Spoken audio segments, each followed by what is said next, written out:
ഗിരിരാജസുതേ ദേവി പാർവതീ പരമേശ്വരി ഗിരിവാസപ്രിയേ കാക്കൂ കരുകുന്നൊരുമന്തികെ ഇല്ലായ്മ നീ വരുത്തല്ലേ എല്ലാ നന്മയുമേകണേ അല്ലുണ്ട് വലക്കല്ലേ കരുകുന്നൊരുമന്തികെ.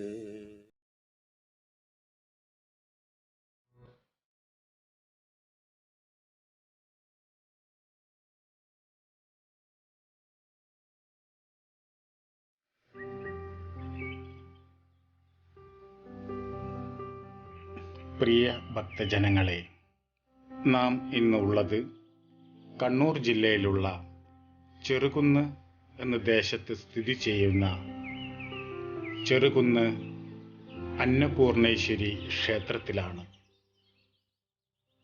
രാജാവുമായിട്ടുള്ള അഭിമുഖം നമുക്ക് അടുത്ത വീഡിയോയിൽ കാണാം. അദ്ദേഹം ചെറുതമ്മയെപ്പറ്റി വിശദമായി പറയുന്നുണ്ട്. അദ്ദേഹത്തിൻ്റെ അഭിമുഖ സംഭാഷണം അടുത്ത വീഡിയോയിൽ മാത്രമേ നമുക്ക് ഉൾപ്പെടുത്തുവാൻ സാധിക്കുകയുള്ളൂ. ഇവിടെ ഉള്ളത് സാക്ഷാൽ അന്നപൂർണേശ്വരിയായ ഭഗവതിയും ശ്രീകൃഷ്ണ പെരുമാളുമാണ് ഇവിടെ കുടിയിരിക്കുന്നത്. ടിപ്പുവിൻ്റെ പടയോട്ടക്കാലത്ത് എല്ലാ ക്ഷേത്രങ്ങളും ആക്രമിച്ച സമയത്ത് ഈ ക്ഷേത്രം മാത്രമേ ആക്രമിക്കാതെ ഇരുന്നുള്ളൂ എന്ന് പറയപ്പെടുന്നു. കാരണം അതിനൊരു കഥയും പറയുന്നുണ്ട്. ടിപ്പുവിൻ്റെ പടയോട്ടക്കാലത്ത് സൈനികൾ ഈ ദേശത്തും വന്നിട്ടുണ്ടായിരുന്നു. ടിപ്പുവിൻ്റെ സൈനികർ അവർ വിശന്നു തളർന്നു അവശനായിട്ടാണ് ഈ ദേശത്ത് വന്നിരുന്നത്. പണ്ടുകാലത്ത് ഈ ക്ഷേത്രത്തിൽ അന്നം മറ്റുള്ളവർക്ക് കൊടുക്കുമ്പോൾ ക്ഷേത്രത്തിൽ നിന്ന് വിളിച്ചു ചോദിക്കാറുണ്ടായിരുന്നു, അത്തായ ഭക്ഷണിക്കാർ ഉണ്ടോ ഉണ്ടോ ഉണ്ടോ എന്ന്.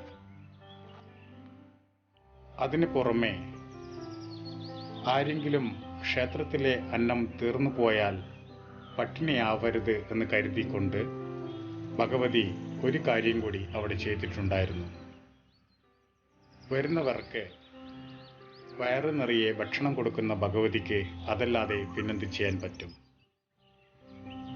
ഇവിടെയാണ് ഭഗവതിയുടെ ഉദ്യാനം. ധാരാളം പുഷ്പങ്ങൾ ഇവിടെ കാണാം. നാം പറഞ്ഞു വന്നത്, അന്നപൂർണേശ്വരി ഭഗവതി വിശന്ന് തളർന്നു വരുന്നവർക്ക് അന്നം കൊടുക്കുന്നവളാണെന്ന് പറഞ്ഞു.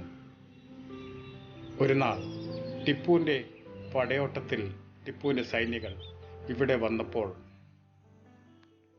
വിശന്നു തളർന്നു വന്നു എന്ന് ഞാൻ പറഞ്ഞു. അപ്പോൾ ഇവിടുത്തെ ക്ഷേത്രത്തിൽ ഒരു ആചാരമുണ്ട്. ക്ഷേത്രത്തിലെ അന്നം തീർന്നു പോയാൽ ഓല കൊണ്ട് മടഞ്ഞ് ആ ഓലയിൽ ഒരു കൊട്ട പോലെയാക്കി ആ കൊട്ടയിൽ ധാരാളം ഭക്ഷണം വിളമ്പി വെച്ചു, കറിയും വിളമ്പി വെച്ചിട്ട് ഈ കാണുന്ന ഞാൻ നേരത്തെ കാണിച്ച ഈ അരയാൽ മുകളിൽ അവർ കെട്ടിവെക്കാറുണ്ടായിരുന്നു. ടിപ്പുവിന്റെ സൈന്യർ വിശന്നു തളർന്നു വന്നപ്പോൾ അവിടെ ഒരു ആൽമരത്തിന്റെ മുകളിൽ ഒരു കൊട്ട പോലെയാക്കി എന്തോ തൂക്കിയിട്ടതായി കണ്ടു. അവർ അത് കഴിച്ച് അത് തുറന്നു നോക്കിയപ്പോൾ അത് നിറയെ ഭക്ഷണമായിരുന്നു. ആ ഭക്ഷണവും കഴിച്ചു ക്ഷീണവും അകറ്റി അവർ ഈ ക്ഷേത്രത്തെ ആക്രമിക്കുന്നതിൽ ഉപേക്ഷിച്ച് അവർ മടങ്ങിപ്പോയി എന്നാണ് ഐതിഹ്യം പറയുന്നത്. ഇവിടെ ദേവിയുടെ ചോഴി എന്ന സഖികയുടെ സ്ഥാനമാണ് നൽകിയിരിക്കുന്നത്. ധാരാളം കലാപരിപാടികൾ ഈ സ്റ്റേജിന് മുകളിൽ നടക്കാറുണ്ട്. ഉത്സവ കാലഘട്ടത്തിൽ അതിസുന്ദരമായ വലിയ ഒരു ക്ഷേത്രം തന്നെയാണ് നമ്മുടെ മുന്നിൽ കാണാൻ സാധിക്കുന്നത്. സാക്ഷാൽ രാജരാജേശ്വരിയായ അന്നപൂർണേശ്വരി ഇവിടെ കൂടിയിരിക്കുന്നു.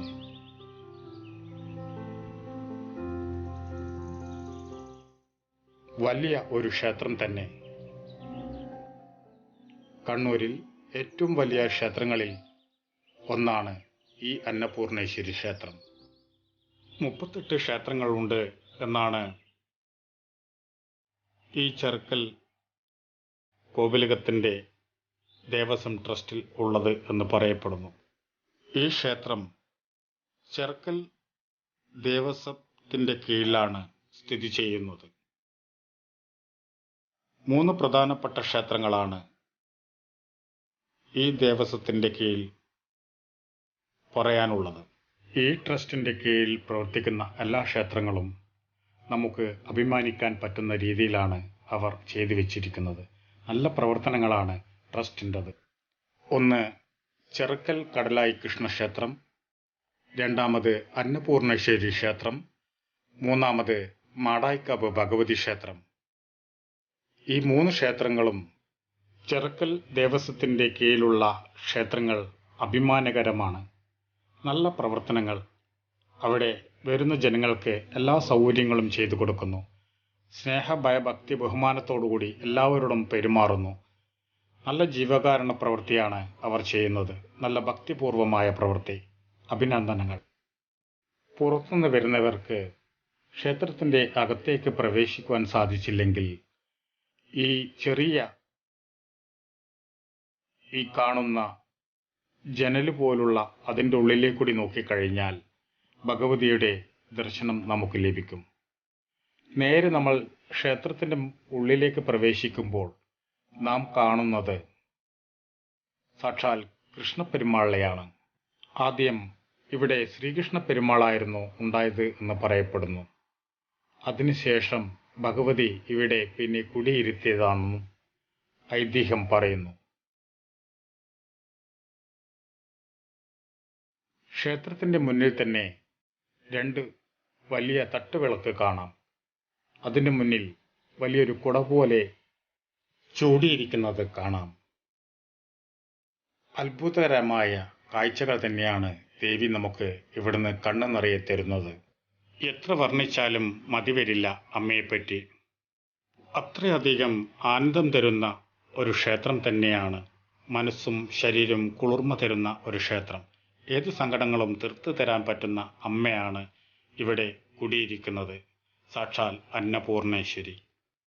ഒരു ദേശത്ത് പോയി കഴിഞ്ഞാൽ അവിടുത്തെ ക്ഷേത്രത്തിന്റെ ഉയർച്ച കണ്ടാൽ നമുക്ക് മനസ്സിലാക്കാം ആ ദേശത്തിന്റെ ഉയർച്ചയും അഭിവൃദ്ധിയും. ഒരു ദേശത്തെ ക്ഷേത്രത്തിന്റെ തകർച്ച കണ്ടാൽ നമുക്ക് മനസ്സിലാക്കാം ആ ദേശത്തെ ക്ഷേത്രത്തിന്റെയും അവിടുത്തെ ആൾക്കാരുടെ തകർച്ചയും അവരുടെ ജീവിത അവസ്ഥയും നമുക്ക് മനസ്സിലാക്കാൻ പറ്റുന്നതാണ്. ഈ ദേശത്തിന്റെ ഉയർച്ചയും അഭിവൃദ്ധിയും ഇവിടുത്തെ അന്നപൂർണേശ്വരി അമ്മ തന്നെയാണ്. അതിൽ ഒരു സംശയവും വേണ്ട. ക്ഷേത്രനട ഉച്ചപൂജയ്ക്ക് തുറക്കാൻ സമയമായി. ആ കാഴ്ചയും കണ്ട് നമുക്ക്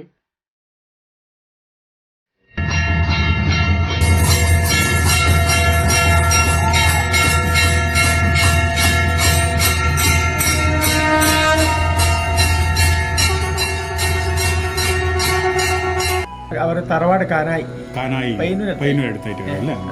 2 ഇല്ലക്കാർക്കാണ് 6 മാസം ഇവിടുത്തെ പൂജാരീതികൾ കാര്യങ്ങളൊക്കെ ഉള്ളത്. ഇവിടെ എത്ര മണിക്ക് രാവിലെ നട തുറക്കും? രാവിലെ 4:30. 4:30 അല്ലേ. പിന്നെ എത്ര മണി മുതൽ എത്ര മണിക്കാണ് ഇത് ഉച്ചക്ക് രാവിലെ തുറന്നിട്ട് ഉച്ചക്കപ്പം അടക്കുക? ഉച്ചക്ക് 1 മണി 1 മണിയാകുമ്പോൾ കിടക്കും. പിന്നെ വൈകിട്ട് 5 മണിക്ക് തുറക്കും. 8:30 കിടക്കും. 8:30 കിടക്കും അല്ലേ.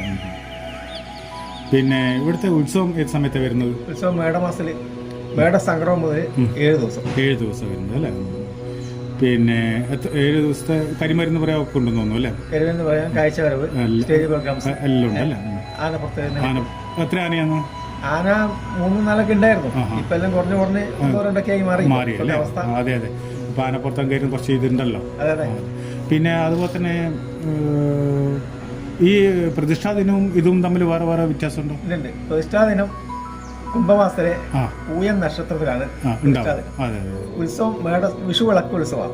മേടസംക്രമം മുതൽ 7 ദിവസം. 7 ദിവസം വിഷുവിന്റെ സമയത്താണ് ഉത്സവവും പ്രതിഷ്ഠാ ദിനമായിട്ട് വ്യത്യാസം. രണ്ടായിട്ട് തന്നെയാണ്. ഇവിടുത്തെ പിന്നെ അന്നദാനം, നിത്യ അന്നദാനം ഉണ്ടെന്ന് കേട്ടിട്ടുണ്ട്. ചെറുകുന്ന അമ്മയല്ലേ, അന്നപൂർണേശ്വരി അല്ലേ. അപ്പം എല്ലാ ദിവസവും അന്നദാനം ഉണ്ടായിരുന്നു അല്ലേ. ഉച്ചക്കും രാത്രിയുണ്ട് അല്ലേ. ഇപ്പോഴത്തെ ഈ കോവിഡ് മഹാമാരി ഉള്ളതുകൊണ്ട് അന്നദാനത്തിന് ഇപ്പം നിയന്ത്രണങ്ങൾ വന്നിരിക്കുന്നത് അല്ലേ. ഇനിയിപ്പോ എപ്പോ കൊടുക്കാൻ തുടങ്ങുന്നത്? ഇനിയിപ്പോ നമുക്ക് പെർമിഷൻ കിട്ടിയാൽ മുന്നോട്ട് അല്ലേ. കിട്ടിയിട്ടില്ല അല്ലേ. അതെ അതെ അതെ. ഇപ്പൊ ധാരാളം ജനങ്ങൾ വരുന്നുണ്ടോ? ഇപ്പോഴും ജനങ്ങൾ വരാൻ തുടങ്ങി അല്ലേ. അന്നദാനം കൂടെ തുടങ്ങിയാല് പൂർത്തിയായി. അതെ അതെ. എന്നാലേ ഒരു നമ്മൾ ചെയ്യുന്ന കർമ്മത്തിന് തൃപ്തിയാവും അല്ലേ. അന്നദാനം എന്ന് പറഞ്ഞാൽ അന്നമാണ് എടുത്തത് ഏറ്റവും പ്രധാനപ്പെട്ട അന്നമാണ് എടുത്ത ദേവൻ. അതെ. അപ്പൊ ആ ദേവിയുടെ ബന്ധപ്പെട്ട ക്ഷേത്രത്തിന്റെ പേരും വന്ന് അന്നപൂർണ. അപ്പൊ അന്നം അതെ ദേവി അന്നം അതാണ് ആ രൂപത്തിൽ. ഈ രാജരാജേശ്വര ക്ഷേത്രമായിട്ട് ഇവിടെ ബന്ധുണ്ടെന്ന് കേട്ടിട്ടുണ്ട്. രാത്രി സമയങ്ങളിൽ ഭഗവാന്റെ അടുത്തേക്ക് പോകുന്നതാണെന്നും പറഞ്ഞിട്ടുണ്ട്. അപ്പൊ അതെന്താ അതിന്റെ ഐതിഹ്യം അറിയാമോ? തളിപ്പറമ്പത്ത് അപ്പൻ ശ്രീ രാജരാജേശ്വരന്റെ പത്നി പാർവതി സങ്കല്പമാണ് ശ്രീ അന്നപൂർണേശ്വരി ഇവിടെയുള്ളത് അല്ലേ. അപ്പൊ അത്താഴ പൂജക്ക് ശിവൻ ഇങ്ങോട്ട് എഴുന്നള്ളി ചെയ്യും. ഓ അങ്ങനെയുണ്ട് അല്ലേ. പിന്നെ അപ്പൊ രാത്രി സമയത്തോ? രാത്രി സമയത്ത് തന്നെ അത്താഴ പൂജക്ക് ദേവി ഇങ്ങോട്ട് വരും. ശിവൻ ഇങ്ങോട്ട് വരും. ദേവി അപ്പൊ എപ്പോഴാണ് അങ്ങോട്ടേക്ക് പോകുന്നത്? അങ്ങോട്ട് പോകില്ല, ഇങ്ങോട്ട് വരിക ചെയ്യുന്നത് അല്ലേ. ഓ ഭഗവാൻ ഇങ്ങോട്ട് വരുന്ന കാര്യം പറഞ്ഞത് അല്ല. രാത്രി സമയത്ത് മാത്രം 7 മണിക്ക് ശേഷമല്ലേ അവിടെ സ്ത്രീക്ക് പ്രവേശനം? സ്ത്രീകൾക്ക് സന്ധ്യയ്ക്ക് ശേഷം പ്രവേശനം. അതെ അതെ. അത് ഭഗവതിയെ കാണാൻ വരുന്ന സമയത്തായിരിക്കും അല്ലേ. അപ്പം രാജരാജേശ്വരന്റെ ആ ശൗര്യത കുറച്ച് കുറഞ്ഞ് സമയത്തായിരിക്കും പകരം ശൗര്യത്തോടെ ഇരിക്കുന്നതായിരിക്കും സ്ത്രീകൾ പ്രവേശനമില്ല. അപ്പൊ ശൗര്യം കുറഞ്ഞ സമയത്താണ് സ്ത്രീകൾ പ്രവേശനം ഉണ്ട് അല്ലേ. അപ്പൊ ഇങ്ങോട്ട് എഴുന്നള്ളും. അപ്പൊ ശക്തി കുറയും. ശക്തി ശിവശക്തി ഇടിയായി അവിടെ വീര്യം കുറഞ്ഞു. ഇവിടെ എത്ര പ്രതിഷ്ഠയുള്ളത്? ഇവിടെ മഹാവിഷ്ണു ശ്രീകൃഷ്ണൻ എല്ലാം അറിയപ്പെടുന്നു. കണ്ണപുരത്തപ്പൻ എന്താ പറയാ, കണ്ണപുരത്തപ്പൻ ചെറുന്ന രണ്ട് വില്ലയാണ് അല്ലേ. 2 പഞ്ചായത്ത് മഹാവിഷ്ണു കണ്ണപുരം പഞ്ചായത്ത്, കണ്ണപുരത്തപ്പൻ ചെറുകുന്ന പഞ്ചായത്ത്. 2 വില്ലേജിലായിട്ടാണ് വരുന്നത്. അപ്പം ഇത് എത്ര വർഷമായിട്ടുണ്ടാവും ഇതിന്റെ കാലപ്പഴക്കം പറയുന്നത്? 2000 വർഷം ഏകദേശം ഉണ്ടാവും അല്ലേ അമ്മേന്റെ ഇത് പറയുന്നത്. അന്ന് മുതലേ 1500 വർഷം ഉണ്ടാവും. 1500 വർഷം എന്തായാലും ഉണ്ടാവും അല്ലേ. എന്തായാലും ഇതിന് മുമ്പിട്ട് നിങ്ങളെ പാരമ്പര്യമായിട്ടാണോ ഇവിടുത്തെ ഇല്ലത്തെ പൂജ ഇവിടെ നിങ്ങൾ ചെയ്യുന്നത്? പാരമ്പര്യമായിട്ട് അല്ലേ. ഇതിന് മുന്നിൽ ഉള്ള അരയാല് ആ കാലഘട്ടത്തിലുള്ളതാണ്? പണ്ടേ ഉള്ളതാണ്. അത്ര വലിപ്പമുള്ള ആ അരയാലിനെ ഐതിഹ്യം പറയുന്നത് അത് എന്താ? അത് പണ്ട് കാലത്ത് ഈ ടിപ്പുവിന്റെ പടയോട്ടക്കാലത്ത് ആക്രമിക്കപ്പെടാതെ ഏക ക്ഷേത്രം ചെറുതുണ്ട്. അതായത് ടിപ്പുവിന്റെ കാലത്ത് ആ പടയോട്ടക്കാലത്ത് എല്ലാ ക്ഷേത്രങ്ങളും നശിപ്പിച്ചുകൊണ്ട് പടയോട്ടം തേരോട്ടം ആ സമയത്ത് നശിപ്പിക്കാതെ പോയത് ഈ ക്ഷേത്രം മാത്രമേ ഉള്ളൂ. കാരണം ഈ അരയാലിന്റെ കൊമ്പത്ത് ഈ പച്ച ഓല മെടഞ്ഞ് അതിന് ഭക്ഷണം, ഉപ്പിലിട്ട മാങ്ങ ഭക്ഷണം ഒക്കെ രാത്രി ഇവിടെ ഊട്ട് കഴിഞ്ഞാൽ അവിടെ ആലിന്റെ മിരട്ട് കെട്ടിവെക്കും. പിന്നെ ആരും വിശന്ന് പോകരുത് നിലക്ക് അമ്മ അവിടെ ചെയ്യുന്നൊരു സങ്കല്പം. അപ്പൊ ഏത് സമയത്ത് വന്നാലും ഭക്ഷണം ഇവിടെ തീർന്നെങ്കിൽ അവിടെ ഉണ്ടാവും. പച്ചാല കൊട്ടയിലുണ്ടാവും. ആർക്കും പുസ്തകം കഴിച്ച് പോവാം. ഇപ്പോഴും ആ ചടങ്ങ്? ഇപ്പോഴാ ചടങ്ങില്ല, അതില്ല. മുമ്പുണ്ടായിരുന്നു. അപ്പോ ടിപ്പു എല്ലാ ക്ഷേത്രങ്ങളും ആക്രമിച്ച് ഈ ഭാഗത്തെത്തി. അപ്പോ പടയാളികളെല്ലാം പിന്നെ വിശന്ന് പരവശരായി. എല്ലാണ്ട് വെപ്രാളായി, മാനസിക സംഘർഷമായി. അപ്പൊ ഇങ്ങനെ കൊട്ട തൂങ്ങുന്നുണ്ട് അയാളുടെ മുകളിൽ, അപ്പൊ എന്താ സംഗതി, ഭക്ഷണ ചോറും കറികളായി ഭക്ഷണമായിരുന്നു. മിഷ്ടാനും കഴിച്ചു. അവര് പോയി. ഒന്നും ഇവിടുന്ന് ആക്രമിക്കാൻ പറ്റില്ല, ഒന്നും ചെയ്തില്ല. അങ്ങനെ ഐതിഹ്യം ഉണ്ടായിരുന്നു അല്ലേ? ഇവിടെ വേറെ പിന്നെ ഒന്നും ഐതിഹ്യമുണ്ടോ? കൃഷ്ണൻ ഇവിടെ വരാനുള്ളൊരു കാരണം? കൃഷ്ണൻ മഹാവിഷ്ണു, അതെ അതെ, ഇവിടുത്തെ കുടുംബനാഥനാണ്. കുടുംബനാഥനാണ് അല്ലേ? ഇവിടെ മഹാവിഷ്ണു ആരുടെ സ്ഥാപനം. പിന്നീട് അമ്മക്ക് പിന്നെ ഇവിടെ ഇടം കൊടുത്തതാണ്. അങ്ങനെയാണ് അല്ലേ? അപ്പൊ അന്നമൂർത്തി കാശിന്ന് എഴുന്നള്ളിയാ. കാശിന്ന് വന്നു, കാശീപുരാധീശ്വര. അങ്ങനെയാണ് അല്ലേ? അപ്പൊ ചെറുക്കൻ രാജാവ് ഈ മൂഷകവംശത്തിലെ രാജാവ്, അവര് ചെറുക്കൻ രാജാവ് മൂഷകവംശത്തിന്റെ പരമ്പരയാണ്, പിന്തുടർച്ചാവകാശം. ഇപ്പൊ മൂഷകവംശ രാജാക്കന്മാര് കാലത്താണ് ദേവിയെ കൊണ്ട് എഴുന്നള്ളിച്ചത് അല്ലേ? ഇപ്പൊ ചെറുക്കൻ കോലത്തെ അവരാണ് ട്രസ്റ്റി ചെയ്തുകൊണ്ടിരിക്കുന്നത്. ഇപ്പം വലിയ രാജ രവിവർമ്മ, രാജാ രവിവർമ്മ അല്ലേ? അദ്ദേഹം ശരിക്കും ഇന്ന് രാജഭരണം ഉണ്ടെങ്കിൽ അദ്ദേഹം ആയിരിക്കും നമ്മളെ തമ്പുരാൻ അല്ലേ? അദ്ദേഹം ആയിരുന്നു നമ്മളെ രാജ്യം ഭരിക്കാനുള്ള. പക്ഷെ നല്ല പെരുമാറ്റമാണ് അദ്ദേഹം എല്ലാ സഹകരണത്തിനും നല്ലൊരു മനുഷ്യനാണ്. അതെ, അദ്ദേഹം ഞാൻ പറഞ്ഞു എന്നുവെച്ചാല് അങ്ങേ കാണാൻ ഞാൻ ഇനിയും വരും എന്ന് പറഞ്ഞിട്ടുണ്ട് അദ്ദേഹത്തോട്. അപ്പൊ അദ്ദേഹം പറഞ്ഞു, നിങ്ങൾ ഇതൊക്കെ പോയി ചെയ്തിട്ട് വരും എന്ന് പറഞ്ഞു. അദ്ദേഹത്തിന് അതിനേകം കഥകൾ അറിയാമെന്ന് പറഞ്ഞു. അതെ. അപ്പം വേലിയൊക്കെ കഴിഞ്ഞു അല്ലേ? കുട്ടികളുണ്ടോ? 2 കുട്ടികളുണ്ട് അല്ലേ? അപ്പം നിങ്ങൾ ഇവിടുത്തെ തന്നെയാണ് താമസം അല്ലേ? 1 മാസം ശാന്തി ചാർജ് ഏറ്റെടുത്താൽ ഊഴം 1 മാസം കഴിഞ്ഞ് അടുത്ത ശാന്തിക്കാരന് താക്കോല് കൈമാറി ഇറങ്ങും അല്ലേ? ഒരിക്കും കൂടി നമുക്ക് പേര് പറയാം. എന്താണ് നിങ്ങളുടെ പേര്? മഹേശ്വരൻ ഭട്ടതിരി. മഹേശ്വരൻ ഭട്ടതിരി. പിന്നെ ചെറുതാണ്, നിയർ പയ്യന്നൂർ അല്ലേ? നമുക്ക് ഇതിന് വേറെ ഒന്നും ഐതിഹ്യങ്ങൾ പറയാനുണ്ടോ? കാശിന്ന് എഴുന്നള്ളി അന്നപൂർണേശ്വരി. ഞാൻ മരത്തിന്റെ കപ്പലില് തോഴിമാരും സഖിമാരും ഒക്കെ ആയിട്ട് കാശിന്ന് എഴുന്നള്ളിന്നാ പറഞ്ഞു. ഇവിടത്തേക്ക് ഈ ഇവിടെ ആഴതീരം ആയിരത്തഞ്ചെന്ന് പറയും. അവിടെ കടവുണ്ട് അല്ലേ? അവിടെ പിന്നെ കപ്പല് വന്നു നിന്നു. അവിടുത്തെ സൗന്ദര്യം, പ്രകൃതി സൗന്ദര്യവും അവിടുത്തെ ചെക്കിത്തറയുണ്ട്. ഇവിടുന്ന് 2 കിലോമീറ്റർ പടിഞ്ഞാറോട്ട്. ആയിരന്നെങ്കിന്നാ പറയാ, ആഴതീരെന്നാണ് പേര്. ലോപിച്ച് ആയിരന്നെങ്കിന്നാ പറയാ. അപ്പൊ അവിടെ ചെക്കിത്തറയുണ്ട്. ആ ചെക്കിത്തറയിൽ ആകൃഷ്ടയായി അമ്മ അവിടെ ഇരുന്നു പറഞ്ഞു. ആ സ്ഥാനം ഇപ്പൊ അവിടെയുണ്ട്. ആ ചെക്കി എപ്പോഴും പൂത്തിരിക്കും. ആട്ടോ കാര്യം ഒന്നും ഉണ്ടാവില്ല. അവിടെ അമ്മ വന്നിരുന്ന് സ്ഥലം ഇപ്പൊ അവിടെ ഉണ്ട്. ചെക്കിത്തറ. അത് ഏത് റൂട്ടിലാണ് പോവാത്? ഇവിടെ നേരെ പടിഞ്ഞാറോട്ട് പോയി ആയിരത്തങ്കായി 2 കിലോമീറ്റർ. 2 കിലോമീറ്റർ. ഇവിടെ വിശേഷ പൂജ വേറൊന്നും കൊണ്ടോ? അതെ, അതൊന്ന് പറഞ്ഞോളൂ. അപ്പോ ഈ പിന്നെ അപ്പൊ കാവൽക്കാരി കയറ്റാന്ന് കാശി നിന്നല്ലേ? ചാമുണ്ടേശ്വരിയാണ്. ആ ചാമുണ്ടേശ്വരി സ്ഥാനം അവിടെ കൊടുത്തു. ആയിരത്തങ്ങ് ചാമുണ്ടേശ്വരി കൊടുത്തിട്ടുണ്ടല്ലേ? അപ്പൊ ഇവരെ കാവക്കാരിയാണ്. അപ്പോ ഈ രാത്രി സമയത്ത് പടിഞ്ഞാറ് ഭാഗത്ത് കാവൽക്കാരി ഉണ്ടാവുന്ന പറഞ്ഞു. പണ്ട് കാലങ്ങളിൽ പൂജനം കഴിഞ്ഞാലേ പടിഞ്ഞാറ് വശത്തായിരിക്കും പോകാൻ ഭയമായിരിക്കും. എന്തൊക്കെയോ ശബ്ദങ്ങളും കാര്യങ്ങളും കേൾക്കും. അപ്പോ പടിഞ്ഞാറ് ഭാഗത്ത് അടയർച്ച പിന്നെ ആരും പോകില്ല. പേടി സ്വപ്നമാണ്. ഇപ്പൊ ലൈറ്റും കാര്യങ്ങളൊക്കെ പണ്ടത്തെ കാലത്ത്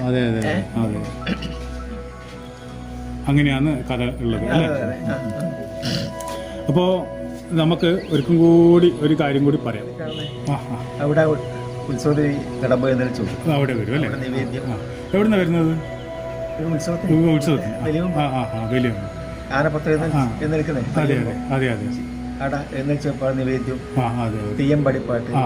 അങ്ങനെയുണ്ടല്ലേ? ഇവിടുന്ന് എന്തെങ്കിലും രാജാവേഷത്തെ പോലെ സ്ഥാനം കൊടുക്കാറുണ്ടോ മറ്റുള്ളവർക്ക്? ഇല്ല, ഇവിടുന്നില്ല. ആടുന്ന് മാത്രമേ, ഭഗവാന്റെ അടുത്ത് മാത്രമേ ഉള്ളൂ. രാജാവിന്റെ അടുത്തേ കൊടുക്കുന്നുള്ളൂ അല്ലേ? രാജ്ഞീന്റെ അടുത്ത് കൊടുക്കുന്നില്ല അല്ലേ? പിന്നെ അവിടെ ഒരു നടപ്പന്തല് അവിടെ ഒരു ഇത് കണ്ടല്ലോ, ഒരു ഇതല്ലേ? ഇതന്നെ ഞാൻ പറഞ്ഞേ. അതിന് ചോദ്യം പറയുന്ന പറയാ, ചോയ്യമ്പലം. ചോയ്യമ്പലം പറയാ അതിന് അല്ലേ പേര്? അവരെ അത് അന്നപൂർണേശ്വരി കൂടെ എഴുന്നള്ളി അതെ അതെ സഖിയാണ്. ആ സഹിയാണ് സഹിയാണ് അവിടെ കൊടുത്തിട്ടാണ് അതിനപ്പുറത്താണ് വെടിക്കോട്ട. ഇതോ വെടിക്കോട്ട വെടിക്കോട്ട അത് ഉത്സവം ലാസ്റ്റ് സമാപന ദിവസം അതെ അതെ അവിടെ എഴുന്നേറ്റ് വെച്ച് അമ്മക്ക് വെടിക്കെട്ട് നിങ്ങൾ പറഞ്ഞു വെടിക്കെട്ട് കേൾപ്പിക്കും. അത് കഴിഞ്ഞിട്ട് ഉത്സവം സമാപനത്തോടെ അകത്തേക്ക് എഴുന്നള്ളിക്കും അല്ലേ. പിന്നെ മറ്റ് എന്തെങ്കിലും കാര്യങ്ങൾ പറയാനുണ്ടോ ഭഗവതിനെ പറ്റിയിട്ട്? ഉണ്ടല്ലോ. എന്താ അത് പറഞ്ഞത്? അപ്പോ മഹാവിഷ്ണു ഇവിടുത്തെ ആദ്യത്തെ പ്രതിഷ്ഠ. മഹാവിഷ്ണു ഭഗവതിക്ക് ഒരു സ്ഥാനം കൊടുക്കും. അപ്പോൾ അഗ്നിശാല മാതാവ് എന്ന് അറിയപ്പെടും. അപ്പൊ ഭഗവാന്റെ അഗ്നിശാലയാണ് ഇവിടെ. ആ അഗ്നിശാലയില് അമ്മക്ക് ആദ്യ സ്ഥാനം കൊടുത്തു. പിന്നെ രാജാവ് ശ്രീകോലപ്പെടുന്നത് അങ്ങോട്ട് ഇവിടെ പിന്നെ വൈദ്യമാർഗം, ഉത്തമമാർഗം അല്ലെങ്കിൽ കവളമാർഗം എന്താ ചെയ്യുന്നത്? ഇവിടെ വൈദ്യ സമ്പ്രദായം അല്ലേ. പിന്നെ ഉത്തമ മാർഗം അല്ലേ. മദ്യമാംസം മത്സ്യങ്ങൾ എല്ലാം ഇവിടെ മടക്കവല് മാത്രമേ. പിന്നെ മാമാനിക്കൊന്നും. അതെ അതെ. അപ്പൊ കളരിവാതിക്കൽ അമ്മ എന്തുകൊണ്ട് അങ്ങോട്ട് പോയെന്നുള്ളത് അറിയാമോ? കളരിവാതിക്കൽ ഭഗവതി പിന്നെ ഇവരെ ജ്യേഷ്ഠ സഹോദരിമാരെ അവർ തന്നെയാണ് അല്ലേ. അതും മകളോ അല്ലെങ്കിൽ ജ്യേഷ്ഠ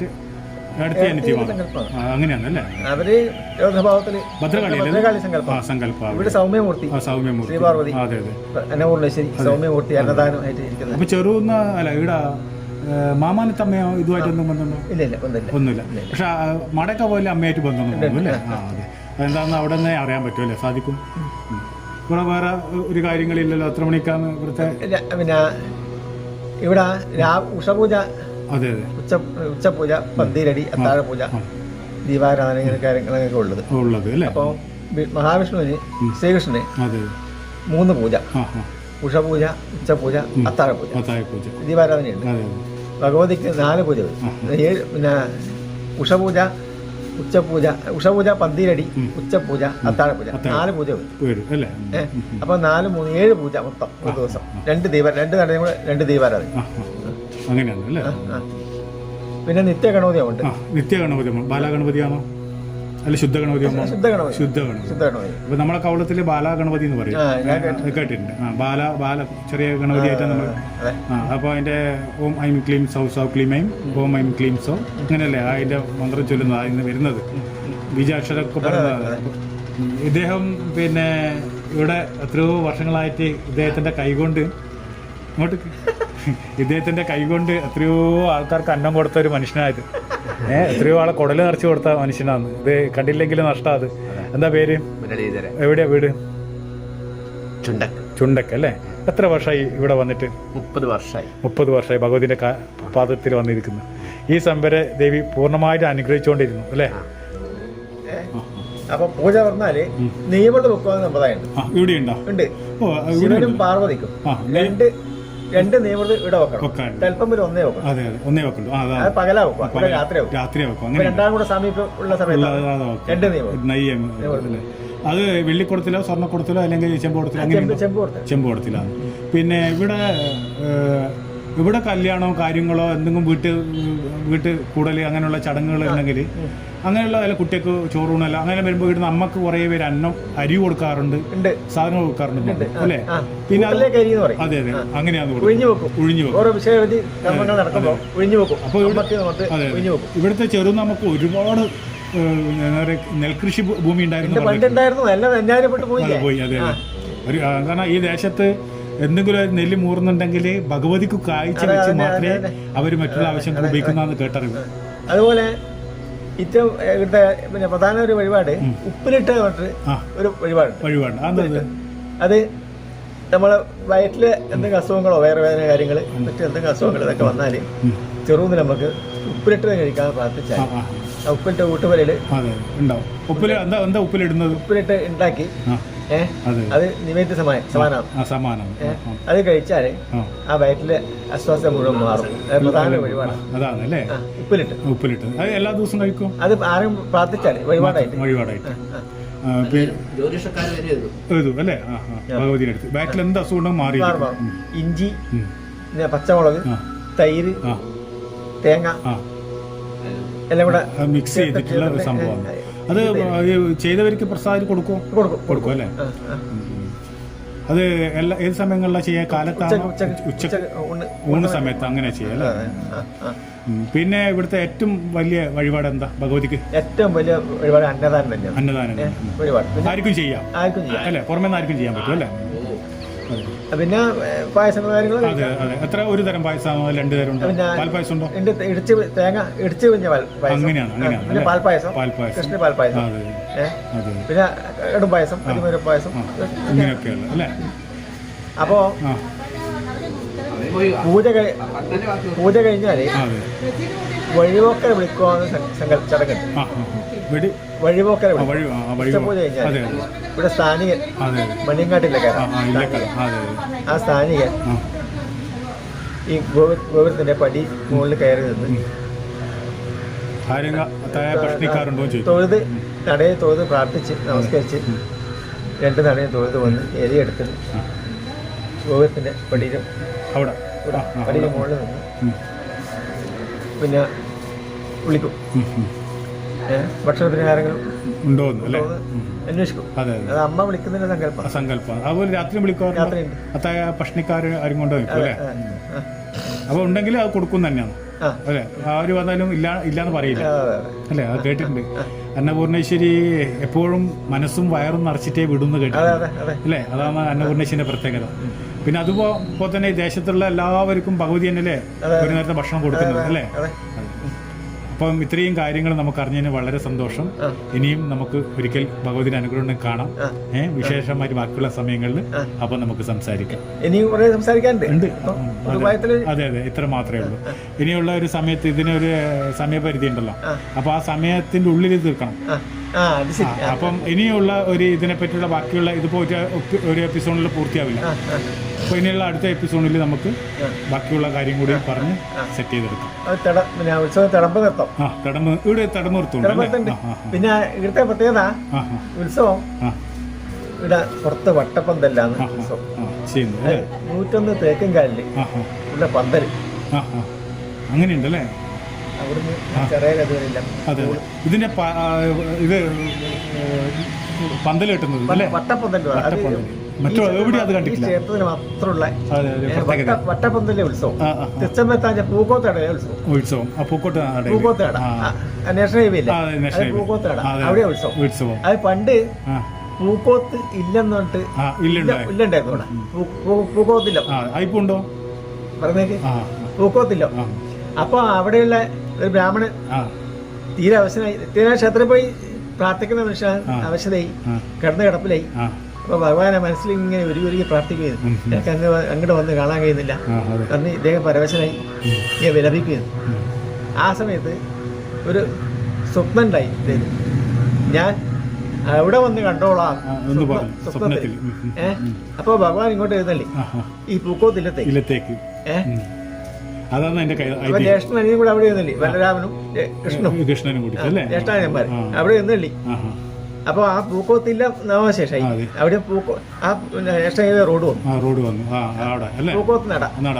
അപ്പൊ ഇപ്പൊ ഗവൺമെന്റ് ഏറ്റെടുത്തില്ല, നാഷണൽ ഹൈവേ ഗവൺമെന്റ് ഇല്ലായില്ലേ. അപ്പൊ എല്ലാ വർഷവും ഉത്സവത്തിന് നാഷണൽ ഹൈവേ റോഡ് വിട്ടുകൊടുക്കുന്നത് പണ്ടേ ഉള്ള കരാറാണ്. ആ സമയത്ത് ആ വാഹനം എന്തെങ്കിലും പോവില്ല, അപ്പുറത്തെ റോഡ് അതിലേ പോകും നാഷണൽ ഹൈവേ റോഡ് ഉത്സവത്തിന്. ആ കരാർ ഇപ്പൊ ഉണ്ടല്ലേ? അതാണ് ഓരോ ഐതിഹ്യങ്ങൾ. എന്നാ നമസ്തേ. ഇനിയും പറയാനുണ്ട്. നമുക്ക് ഒരിക്കലും നമുക്ക് സൗകര്യത്തിൽ കേട്ടാ അങ്ങോട്ട് വർത്തമാനം പറയാൻ തീരൂല. മേൽശാന്തിയുടെ പൂർണ്ണമായിട്ടുള്ള ചർച്ച നമുക്ക് അടുത്ത വീഡിയോയിൽ കാണാം. ഇവിടുത്തെ കാഴ്ച നമുക്ക് ഇപ്പോൾ ഇവിടെ അവസാനിപ്പിക്കേണ്ടതായി വന്നിരിക്കുന്നു. അത്രയും സമയമേ നമുക്ക് ഇതിൽ ഉൾക്കൊള്ളിക്കാൻ സാധിക്കുകയുള്ളൂ. അതിമനോഹരമായ ഇനിയും കാഴ്ചകൾ കാണാനുണ്ട്. തമ്പുരാൻ്റെ കൂടെ ഉള്ള ചർച്ചയും ഇവിടുത്തെ മേൽശാന്തിയുമായിട്ടുള്ള ചർച്ചയും നമുക്ക് ഇനിയും കാണാനുണ്ട്. കുറച്ചും കൂടി കാഴ്ചകൾ ഇനി ബാക്കി വച്ചിരിക്കുകയാണ്. നാളെ നമുക്ക് അടുത്ത വീഡിയോയിൽ കാണാം. എല്ലാ കാഴ്ചകളും ഒരു വീഡിയോയിൽ ചിലപ്പോൾ ഉൾപ്പെടുത്താൻ സാധിച്ചെന്ന് വരില്ല. അടുത്ത വീഡിയോയുമായി കാണും വരെ സ്നേഹപൂർവ്വം ആചാര്യ.